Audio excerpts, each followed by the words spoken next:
Sembang kan? Bio bos pemampus kan. Menteri, banyak fans tanya, mana Nadia?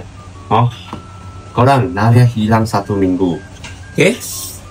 Inilah gift nak bagi dia. Okay, hari ini dia ada.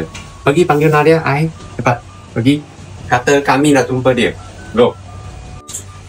Korang, inilah dia. Nadia. 1 minggu tak jumpa. Tak ada. Apa khabar? Baik. Dia bukan saya. Dia. Oh dia, okay. Korang saya kena influenza korang. Saya macam mana nak mampus dah. Tapi belum mampus.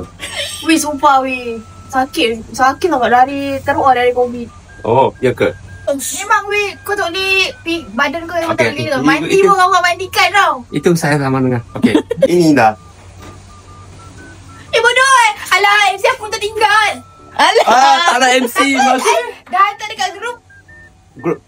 Masalah. Okey, dia ada send bagi grup. Dalam grup itu worker group. Tak apa.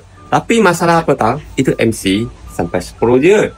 Okey? Sampai 8 sampai 8 je. Jadi ada beberapa hari tak datang mah. 2 je. 2. je. Hari tu saya 1 hari tak datang, dia bagi saya warning letter. Dipersilakan ambil. Bos tak datang seminggu. Tak ada. Tak ada. Thank you. Okay. By the way, hari ni okey ah. Sana kerja macam bukit cepat OT ya. Okey.